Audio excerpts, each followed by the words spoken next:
System अगर गंदा ना होता तो शायद आज ये काकरोच पैदा ना होता। भारत में मानो एक भूचाल सा आ गया है। सोशल मीडिया से लेके चाय की दुकान तक सिर्फ एक ही चर्चा, CJP यानी काकरोच जनता पार्टी। आखिर क्या है काकरोच जनता पार्टी? भारत में BJP और कांग्रेस जैसी मजबूत और दिग्गज पार्टियां होने के बाद भी काकरोच जनता पार्टी की क्या ज़रूरत पड़ गई? या कहें तो देश के जेनजी जो युवा वर्ग कहे जाते हैं, इस समय इतना भड़के हुए क्यों हैं?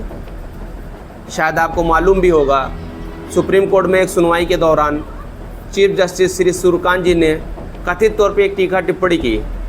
उन्होंने सोशल मीडिया पे एक्टिव रहने वाले बेरोजगार युवा की तुलना काकरोच और परजीवी से कर दी। परजीवी आप समझ भी सकते हैं, चूहे और खटमल जो दूसरे के शरीर पे रहते हैं और जिस स्थान पे रहते हैं उसी को नुकसान पहुंचाते हैं।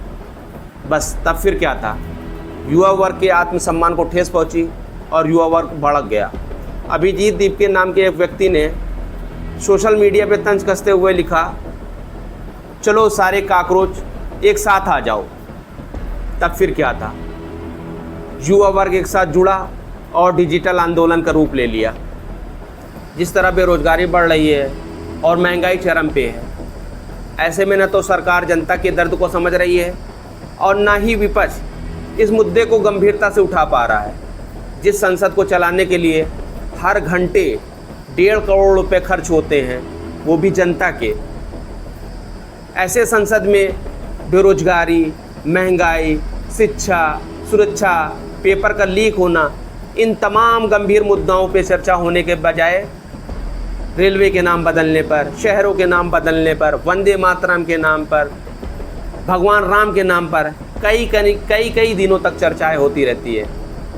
और जैसा सरकार चाह रही है वैसा विपक्ष भी इन सब गुत्थियों में उलझा हुआ नज़र आता है। मुझे तो लगता है कि विपक्ष को इन सब बेकार मुद्दों पे बात करने के बजाय संसद से वॉकआउट कर लेना चाहिए।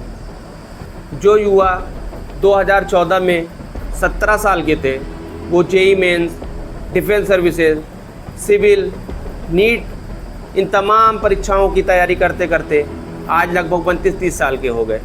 ख़राब सिस्टम के कारण हर बार पेपर लीक हो जाता है और स्टूडेंट के समय, मेहनत और माँ बाप के पैसे सब कुछ बर्बाद हो जाते हैं। कुछ स्टूडेंट तो लोन लेके भी पढ़ाई करते हैं, जिसके कारण वो खुदकुशी भी कर लेते हैं। तो कहने का मतलब ये है कि विपक्ष और पक्ष जब दोनों नाकाम हो जाए तो युवा कहाँ जाए? आखिर युवा किससे अपनी बात कहे, अपने दर्द, अपनी निराशा को किसके पास पहुँचाए? तो बस यही निराशा आज डिजिटल आंदोलन का रूप ले ली और काकरोच जनता पार्टी के नाम पर सोशल मीडिया के जरिए उन तमाम लोगों, बेरोजगार युवाओं के चेहरा बनकर उभर आई। कुछ लोगों को लगता है, यह चर्चाएं चलती रहती हैं कि अगर CJP पार्टी के कुछ कार्यकर्ता ज़मीन पर उतर आए और विरोध करने लगे सरकार का, या आंदोलन करने लगे, धरना प्रदर्शन जैसे करने लगे, तो इससे सरकार हिल सकती है। आपको क्या लगता है कि काकरोच जनता पार्टी एक राजनीतिक पार्टी है? क्या ये चुनाव लड़ेगी? तो जवाब है नहीं, क्योंकि ये एक पैरोडी पार्टी है या सैटिरिकल पार्टी कह सकते हैं, जिसको हिंदी में कहें तो व्यंग्यात्मक, जैसे हंसी मजाक के जरिए सिस्टम को या सरकार को कटाक्ष बोलना।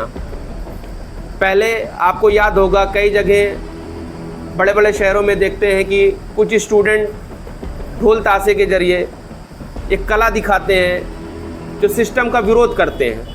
लेकिन आज सोशल मीडिया का ज़माना है, स्टैंड अप कॉमेडी आ गई है, थिएटर के जरिए या सोशल मीडिया में मीम्स के जरिए, इन तमाम छोटे छोटे वीडियो क्लिप के जरिए सिस्टम को उजागर करते हैं और कहीं ना कहीं सरकार का विरोध करते हुए नज़र आते हैं। तो कहने का मतलब, काकरोच जनता पार्टी कोई एक राजनीतिक पार्टी नहीं है और ना ही ऐसी पैरोडी या सैटिरिकल पार्टी का इलेक्शन कमीशन आयोग में रजिस्ट्रेशन होता है।